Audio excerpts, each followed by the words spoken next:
അസ്സലാമു അലൈക്കും വറഹ്മത്തുള്ളാഹി വബറകാതുഹു. ബിസ്മില്ലാഹി അൽഹംദുലില്ലാഹ് വസ്സലാത്തു വസ്സലാമു അലാ അഷ്റഫി ഖൽഖില്ലാഹ് വഅലാ ആലിഹി വസ്വഹ്ബിഹി അൽഫായിസീന ബിറിദല്ലാഹ്.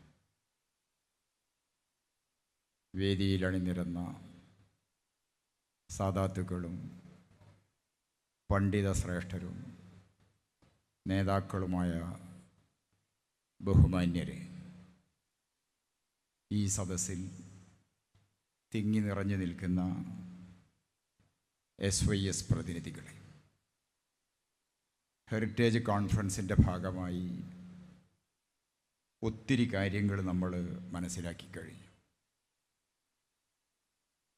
സിറാജ് ഇൻഫോയുടെ ബുക്കിങ്ങിന് തുടക്കം കുറിച്ച സമയത്ത് പറയാൻ വിട്ടുപോയൊരു കാര്യമുണ്ട്. 600-ലധികം പേജുകൾ ഉൾക്കൊള്ളുന്ന ഒരു ബൃഹത് ഗ്രന്ഥം SYS പ്ലാറ്റിനം ജൂബിലി യുവജന സമ്മേളനത്തിൻ്റെ ഭാഗമായി ഈ നഗരിയിൽ ബുക്ക് ചെയ്യുന്നവർക്ക് 250 രൂപയ്ക്ക് ലഭിക്കുന്നതാണെന്ന് അറിയിക്കുന്നു. പ്രസ്ഥാനം, അതിൻ്റെ വേരുകളെക്കുറിച്ചുള്ള അന്വേഷണം കഴിഞ്ഞ എല്ലാ പ്രഭാഷണങ്ങളിലും വന്നുപോയിട്ടുണ്ട്. പൈതൃകത്തിൻ്റെയും പൈതൃക സംരക്ഷണത്തിൻ്റെയും പ്രാധാന്യവും കടന്നുപോയിട്ടുണ്ട്. സമസ്ത കേരള ജംഇയ്യത്തുൽ ഉലമ എന്ന പ്രാമാണിക പണ്ഡിത നേതൃത്വത്തിന് കീഴിൽ കേരള മുസ്ലിം ജമാഅത്തിൻ്റെ സാരഥ്യത്തിലായി പ്രവർത്തിച്ചുകൊണ്ടിരിക്കുന്ന സമസ്ത കേരള സുന്നി യുവജന സംഘത്തിൻ്റെ ആദർശത്തെപ്പറ്റിയും ഇവിടെ പരാമർശിക്കുകയുണ്ടായി. മതരംഗത്ത് വ്യതിചലിത പ്രസ്ഥാനങ്ങൾ പ്രവാചക തിരുമേനി സ്വല്ലല്ലാഹു അലൈഹി വസല്ലമയുടെ ദീർഘദർശനത്തെ അന്വർത്ഥമാക്കിക്കൊണ്ട് പ്രവർത്തിച്ചുകൊണ്ടിരിക്കുന്നുണ്ട്. മഹാനായ ഇബ്നു അബ്ബാസ് റളിയല്ലാഹു അൻഹുമാ പറഞ്ഞൊരു വാക്യം ഈ സമയത്ത് ഞാൻ ഉദ്ധരിക്കുകയാണ്. ഇന്ന അബ്ഗദൽ ഉമൂരി ഇലല്ലാഹി അൽ ബിദ്ഉ. അള്ളാഹുവിൻ്റെ സന്നിധിയിൽ ഏറ്റവും വെറുക്കപ്പെട്ട കാര്യം മതത്തിനകത്തേക്ക് കടത്തിക്കൂട്ടിയ, മതത്തിൽ നിന്ന് വെട്ടിമാറ്റിയ ഭാഗങ്ങൾ ചേർത്തു പിടിച്ച് നടക്കുന്ന വിഭാഗങ്ങളാണ്. മഹാനായ സുഫിയാനു സൗരി റളിയല്ലാഹു അൻഹു ഒരിക്കൽ ഇങ്ങനെ പറയുകയുണ്ടായി, അൽ ബിദ്അതു അഹബ്ബു ഇലാ ഇബ്ലീസ മിനൽ മഅസിയ. പുത്തൻ ചിന്താഗതികൾ പിശാചിനെ സംബന്ധിച്ചിടത്തോളം കുറ്റകൃത്യങ്ങൾ ചെയ്യുന്നതിനേക്കാൾ ഏറെ പ്രിയങ്കരമാണ്. എന്തുകൊണ്ടെന്ന് ചോദിച്ചാൽ, അൽ മഅസിയത്തു യുതാബു മിൻഹ. കുറ്റകൃത്യങ്ങൾ തൗബയിലൂടെ ഇല്ലായ്മ ചെയ്യാൻ, പാപമോചനത്തിലൂടെ മുക്തരാകാൻ സാധിക്കും. വൽ ബിദ്അതു ലാ യുതാബു മിൻഹ. പുത്തൻ ചിന്താഗതി, വ്യതിചലിത ചിന്തകൾ, മതത്തിനകത്ത് അടിസ്ഥാനമില്ലാത്ത ആശയങ്ങളെ വെച്ചു കയറ്റിക്കൊണ്ടുവരുന്ന പ്രവണത, അതിന് തൗബയേ ഇല്ല. ഇതിൽ നിന്ന് കാര്യങ്ങൾ നിങ്ങൾ മനസ്സിലാക്കിയിട്ടുണ്ടാകും. കേരളത്തിൻ്റെ മഹത്തായൊരു പൈതൃകമുണ്ട്. ഡോക്ടർ അഫീഫി സാർ പറഞ്ഞതുപോലെ ഖൈറുള്ളയാണ് കേരളം. ഈ കേരളത്തിൻ്റെ പൈതൃകം നാം മനസ്സിലാക്കുമ്പോൾ അതിലേക്ക് മാത്രം 1-2 കാര്യങ്ങൾ പറഞ്ഞ് സമയപരമായി ഞാൻ വളരെ ചുരുക്കും ഇൻഷാ അല്ലാഹ്. തൃശ്ശൂർ ജില്ലയിലെ ഒരു പ്രദേശമാണ് ഞാൻ മനസ്സിലാക്കിയിടത്തോളം മതിലകത്തിനടുത്തുള്ള പുതിയകാവ്. അങ്ങനെയല്ല സാർ? ഈ പുതിയകാവ് എന്ന് പറയുന്ന പ്രദേശത്ത് മദനൻ എന്ന് പറയുന്ന ഒരു സഹോദരൻ ഖദീജ എന്ന് പറയുന്ന ഒരു പെൺകുട്ടിയുടെ വിവാഹം കഴിച്ചു കൊടുത്തു. വർഷങ്ങൾക്ക് മുമ്പ് ചെർപ്പുളശ്ശേരിയിൽ നിന്ന് ആരോരുമില്ലാത്ത രൂപത്തിൽ വന്നെത്തിയ ഈ പെൺകുട്ടിയെ അദ്ദേഹം ഏറ്റെടുത്തു. പിന്നെ ചിന്തിച്ചേക്കണം, മുസ്ലിമായി വളർത്തി. മുസ്ലിമായി വളർത്തിയ ആ കുട്ടി പ്രായമെത്തിയപ്പോൾ എല്ലാ ചെലവുകളും മദനൻ എന്ന സഹോദരൻ മാന്യവ്യക്തി വഹിച്ചുകൊണ്ട് ഇസ്ലാമിക ശരീഅത്ത് പ്രകാരം, മതാചാരപ്രകാരം അക്കുട്ടിയെ വിവാഹം ചെയ്തു കൊടുത്തു. കേൾക്കുമ്പോൾ നിങ്ങൾക്ക് എന്തു തോന്നുന്നു? പ്രചരിപ്പിക്കപ്പെടുന്ന രൂപത്തിലുള്ള കേരളമാണോ? ഇന്ത്യ പോലും അങ്ങനെയല്ല ആദ്യകാലങ്ങളിൽ. ഇന്ന് ചെറിയ മാറ്റങ്ങളുണ്ടെന്ന് എല്ലാവർക്കും അറിയാം. അതിൻ്റെ പശ്ചാത്തലത്തിൽ ലവ് ജിഹാദുകൾ ആരോപിക്കപ്പെടുന്ന, കേരള സ്റ്റോറികൾ ഇടക്കപ്പെടുന്ന ഒരു സമൂഹ പരിതസ്ഥിതിയിൽ നിന്നുകൊണ്ടാണ് ഞാൻ ഈ കേരളത്തിൻ്റെ പൈതൃകത്തെക്കുറിച്ചൊന്ന് പരാമർശിച്ചത്.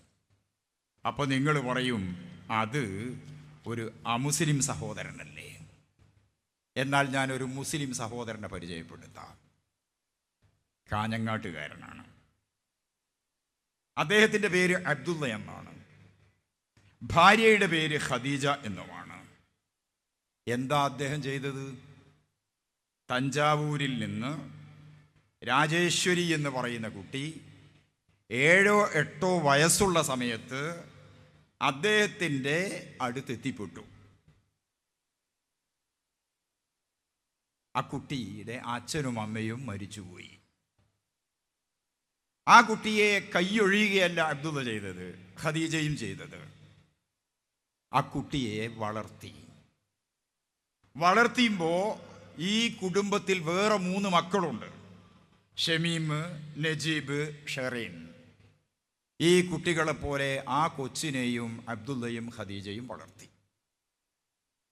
എങ്ങനെയാ വളർത്തിയത്? മതം മാറ്റിയിട്ടല്ല. ഹിന്ദുവായ ആ കുട്ടിയെ വളർത്തി.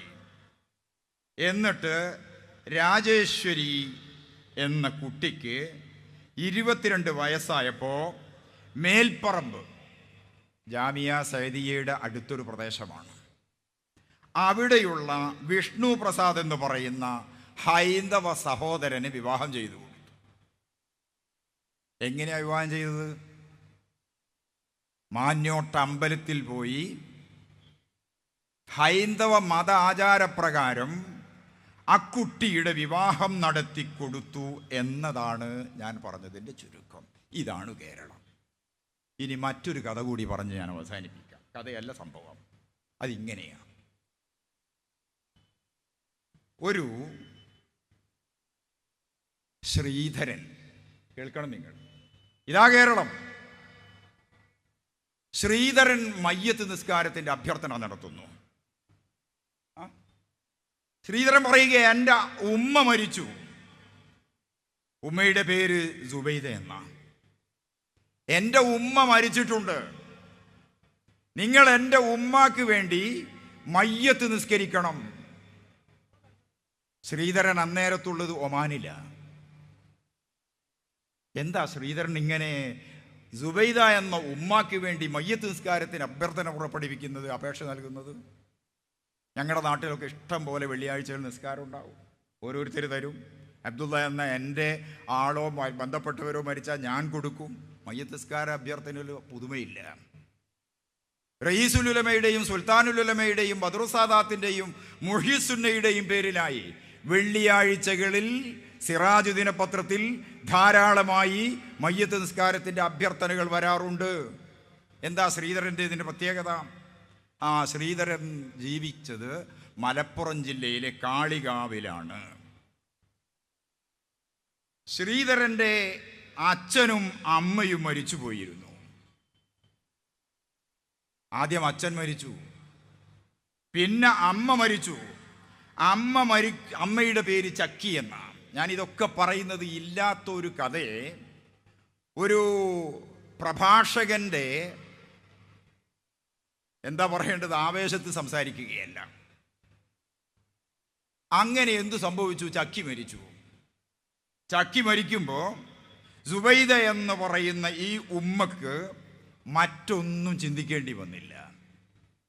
ശ്രീധരൻ എന്ന കൊച്ചിനെ ഒക്കത്തെടുത്തും ശ്രീധരൻ്റെ 2 അനിയത്തിമാരെ കൈപിടിച്ചും തെന്നാടൻ വീട്ടിലേക്ക് കൊണ്ടുവന്ന് അസീസാജിയുടെ ഭാര്യയായ ശ്രീധരൻ ഉമ്മയെന്ന് വിളിക്കുന്ന ശ്രീധരൻ ഉപ്പയെന്ന് വിളിക്കുന്ന അസീസാജിയുടെ കഥ മനസ്സിലായല്ലോ. എങ്കിൽ ഈ കുടുംബത്തിലും നേരത്തെ പറഞ്ഞതുപോലെ 3 മക്കൾ വേറെയുണ്ട്. രമണിയാണ്, ലീലയാണ്, ശ്രീധരനാണ് ഈ കുടുംബത്തിലെ 3 ഹൈന്ദവ മക്കൾ. ഷാനവാസാണ്, ജാഫറാണ്, ജോഷിതയാണ് അവിടെയുള്ള 3 മുസ്ലിം മക്കൾ. ഈ 6 പേരും ഒന്നിച്ചു കളിച്ചു വളർന്നു. 3 പേർ മുസ്ലിമാണ്, 3 പേർ ഹിന്ദുക്കളുമാണ്. ആരും മതം മാറ്റാൻ ലവ് സ്റ്റോറി ഇല്ല കേട്ടോ, കേരള സ്റ്റോറി ഇല്ല കേട്ടോ, ലവ് ജിഹാദ് ഇല്ല കേട്ടോ. വേണമെങ്കിൽ കൊച്ചുനാളിലെ ഇക്കുട്ടികളെ മുസ്ലിമായി വളർത്താമായിരുന്നു. അങ്ങനെ ചെയ്തിട്ടില്ല. എന്നിട്ടോ ഓരോന്നിനും വിവാഹപ്രായമെത്തിയപ്പം ഇവർ കല്യാണം കഴിച്ചു കൊടുത്തു. ശ്രീധരന് പുറത്തോട്ട് ജോലിക്ക് പോകാനായപ്പം വിസ ശരിയാക്കി കൊടുത്തു. ഉമ്മയായ സുബൈദ മരിക്കുമ്പോൾ ശ്രീധരൻ നാട്ടിലില്ല. ആ ശ്രീധരനാണ് പറയുന്നത്, എൻ്റെ ഉമ്മയ്ക്ക് വേണ്ടി നിങ്ങൾ മയ്യത്ത് നിസ്കരിക്കണോ. ഇതാണ് കേരളം. ഈ സൗഹൃദം, ഈ ഒരു വലിയ മനസ്സ് കേരളത്തിൽ ഉണ്ട്. അത് നാം മനസ്സിലാക്കണം എന്ന് മാത്രമാണ് ഈ സമയത്ത് പറയാനുള്ളത്. പാലക്കാട് പൂതക്കാട് അൽബദർ മഹല്ല് കമ്മിറ്റിയുടെ നേതൃത്വത്തിൽ നാട്ടുകാരുടെ സഹായ സഹകരണത്തോടുകൂടി മാതാപിതാക്കൾ ഉപേക്ഷിച്ചു പോയ വൈഷ്ണവി എന്ന ഹിന്ദു പെൺകുട്ടിയെ വിവാഹം ചെയ്തു കൊടുത്തത് 2020 മെയ് മാസമാണ് എന്നും ഓർക്കുക. ഇതും കേരളമാണ്. ഇങ്ങനെ എത്ര കാര്യങ്ങൾ നമുക്ക് പറയാനാകും. ഞാൻ അതിലേക്കൊന്നും കൂടുതലായി കടക്കുന്നില്ല. ഒന്നുകൂടി പറയണം. അത് കായംകുളത്ത് ചേരാവള്ളി എന്ന് പറയുന്ന ഒരു മുസ്ലിം മഹല്ലുണ്ട്. ആ മഹല്ല് ജമാഅത്ത് കമ്മിറ്റി അശോകൻ്റെയും ബിന്ദുവിൻ്റെയും മകൾ അഞ്ജുവിൻ്റെ വിവാഹം നടത്തിക്കൊടുത്തു. അശോകൻ ഹൃദയാഘാതം മൂലം മരിച്ചുപോയിരുന്നു. ഒരു ഗതിയുമില്ലാത്ത അശോകൻ്റെ ഭാര്യ ബിന്ദുവിൻ്റെ മകളായ അഞ്ജുവിൻ്റെ വിവാഹം ചെയ്തു കൊടുത്തു മഹല്ല് കമ്മിറ്റി. എങ്ങനെ ചെയ്തു കൊടുത്തെന്നറിയാവോ? 10 പവൻ സ്വർണം കൊടുത്തു, ഡ്രസ്സും ഭക്ഷണവും കൊടുത്തു. എല്ലാ ചെലവുകളും ഈ മഹല്ല് കമ്മിറ്റി, പള്ളി കമ്മിറ്റി തന്നെ വഹിച്ചു. പോരാത്തതിന് 2 പേരുടെയും പേരിൽ ബാങ്കിൽ 2 ലക്ഷം രൂപ നിക്ഷേപിച്ചു കൊടുക്കുകയും ചെയ്തു. ഇത് ദി കേരള സ്റ്റോറിയുടെ പശ്ചാത്തലത്തിൽ AR റഹ്മാൻ ട്വിറ്ററിൽ പങ്കുവെച്ചതാണ് എന്നതുകൂടി നാം ഓർക്കുക, നാം കേൾക്കുക. ഇങ്ങനെയാണ് കേരളം. ഈ സൗഹൃദം നമുക്ക് നിലനിൽക്കണം. കേരളത്തിൻ്റെ കൾച്ചറൽ ഹെറിറ്റേജ് അത് പാരസ്പര്യത്തിൻ്റെതാണ്, അത് ബഹുമാനത്തിൻ്റെതാണ്, ചേർത്തുപിടിക്കലിൻ്റെതാണ്, ഉൾക്കൊള്ളലിൻ്റെതാണ്. ഇതിനകത്ത് പുഴുക്കുത്തുകൾ സൃഷ്ടിക്കാൻ വരുന്ന തണ്ട് തുരപ്പൻ കീടങ്ങളെ ആദർശബോധമുള്ള, പ്രാമാണിക നേതൃത്വമുള്ള, കിടയറ്റ നേതൃത്വമുള്ള SYSന്റെ കർമ്മഭടന്മാർ ഒന്നിച്ചു നിന്നുകൊണ്ട് ഉത്ബോധനത്തിലൂടെ, ബോധവൽക്കരണത്തിലൂടെ, സഹായത്തിലൂടെ സംരക്ഷിക്കണമെന്നാണ് ഈ സദസ്സിനെ സാക്ഷിയാക്കി ഒറ്റ വാക്കിൽ പറയാനുള്ളത്. സേവന സാന്ത്വന മേഖലയിൽ ഒരുപാട് കാര്യങ്ങൾ നമ്മൾ ചെയ്തിട്ടുണ്ട്. ട്രിവാൻഡ്രത്തെ RCC മെഡിക്കൽ കോളേജുകൾ മുതൽ കേരളത്തിലെ എല്ലാ മെഡിക്കൽ കോളേജുകളോടും ചേർന്ന് സാന്ത്വന സദനങ്ങളും സാന്ത്വന കേന്ദ്രങ്ങളും സംരക്ഷണ കേന്ദ്രങ്ങളും സാന്ത്വന സംരംഭങ്ങളും അതിലുപരിയായി എല്ലാ യൂണിറ്റുകളിലും സാന്ത്വന കേന്ദ്രങ്ങളുമായി വലിയ പ്രവർത്തനങ്ങൾ കേരളക്കരയിൽ ഈ പ്രസ്ഥാനം നടത്തിക്കൊണ്ടിരിക്കുന്നുണ്ട്. ദുരന്ത ഭൂമികളിൽ നാം ചെയ്യുന്ന സേവനമുണ്ട്. അതുകൂടി പറഞ്ഞാൽ അവസാനിപ്പിക്കാം, നീണ്ടുപോയെന്ന് എനിക്ക് തന്നെ തോന്നുന്നു. മുണ്ടക്കൈ ചൂരൽമല മറക്കാനായിട്ടില്ലല്ലോ. റബ്ബിന്റെ കഥ അനുസരിച്ച് പ്രകൃതിയോട് മനുഷ്യൻ കാണിക്കുന്ന അതിരുവിട്ട കടന്നു കയറ്റത്തിന്റെ ഭാഗമായി ഭൂമി ഒന്ന് പിടഞ്ഞപ്പോൾ വലിയ ഒരു ഉരുൾപൊട്ടൽ സംഭവിച്ചു. ആ ഉരുൾപൊട്ടിയപ്പം ദുരന്ത ഭൂമിയിൽ സേവന സന്നദ്ധരായി ആദ്യം പാഞ്ഞെത്തിയത് ഈ പ്രസ്ഥാനത്തിന്റെ പ്രവർത്തകരാണ്, SYSന്റെ സാന്ത്വനം വളണ്ടിയേഴ്സാണ്. ഇന്നലെ രാജൻ മന്ത്രി മിനിസ്റ്ററോട് വെച്ച് പറഞ്ഞിരുന്നു ആ കാര്യങ്ങളൊക്കെ. ആ ദുരന്ത ഭൂമിയിലെ സേവന മുഖത്ത് നിന്ന് അവസാനം പിൻവാങ്ങിയ ടീമും നമ്മുടെ സാന്ത്വനം പ്രവർത്തകരാണ്. പുത്തുമലയിലും കവളപ്പാറയിൽ വീടുകൾ വെച്ചുകൊടുത്തും സാന്ത്വന പ്രവർത്തനങ്ങൾ നടത്തിയും കേരളീയ സമൂഹത്തിൻ്റെ മുമ്പിൽ പുതിയ സേവന ഇശലുകളെ പരിചയപ്പെടുത്തിയ ഈ പ്രസ്ഥാനത്തോടൊപ്പം കരുത്തു പകർന്നുകൊണ്ട് കേരളത്തിലെ പരശതം ജനങ്ങളും ഇന്ത്യ മഹാരാജ്യത്തെ മനുഷ്യരും ഒന്നിച്ചുണ്ടെന്നുള്ള വലിയ പ്രതീക്ഷയോടുകൂടി എല്ലാവർക്കും ഒരിക്കൽ കൂടി സന്തോഷങ്ങൾ നേർന്നുകൊണ്ട് അസ്സലാമു അലൈക്കും വറഹ്മത്തുള്ളാഹി വബറകാതുഹു.